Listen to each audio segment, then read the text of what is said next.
We begin a new feature on City News tonight. From time to time, we'll be bringing you a behind-the-scenes perspective on the issues and the personalities that are shaping our society. Today, a look at the most politically charged piece of clothing on earth. To some, the niqab is a sign of devotion. To others, it's a sign of oppression.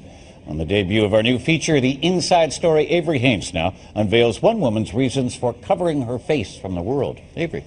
Thank you, Gord. Well, a lot of people make assumptions when they pass a woman on the street whose face is covered. And tonight, a young university student explains just why she went against her family's wishes to wear the niqab.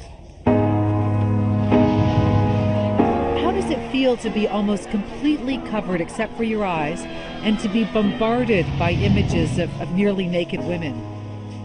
To me, they didn't know what is the beauty of covering yourself.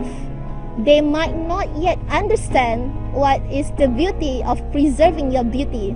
And I feel so pity to them because they didn't know. You feel pity for the women that you see showing their bodies off, when in your mind the beauty is in the covering up. Yes.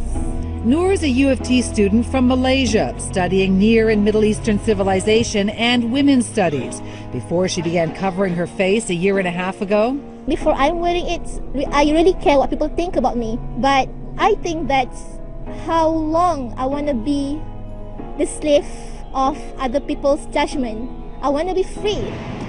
And when Noor walks down the street, she knows what you're probably thinking. I do have some dirty look on me, like people staring at you. And there is one woman that is the experience that I will never forget. And she said, like, go back to your home, you insulting Canadian. I mean, why do you want to wear it like a ghost? She said you look like a ghost? Something like that. I mean, like I'm so alien to her.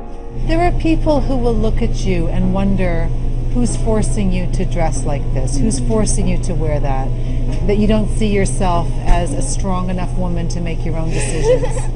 Okay, well, one thing about me, no one is forcing me. My mother doesn't like it.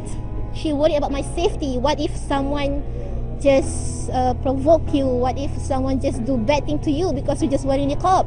And Noor's father asked me to take it off.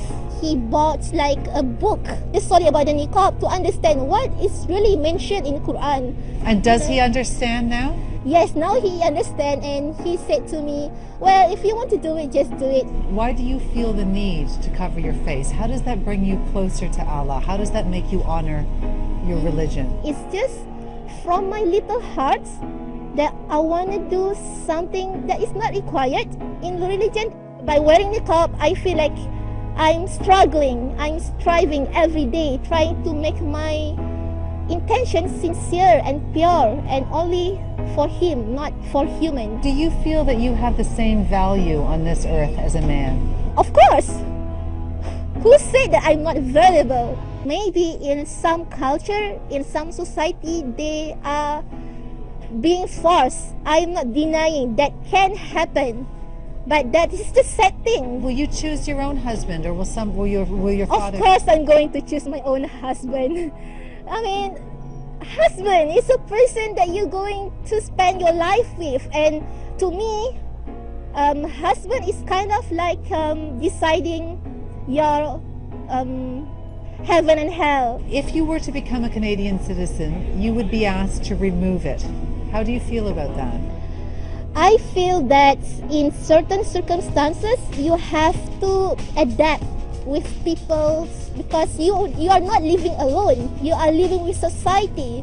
So if I'm in that situation, in that ceremony, I will just take it off. Now, the issue of the niqab is so politically charged that some countries, France and Belgium, have actually banned it.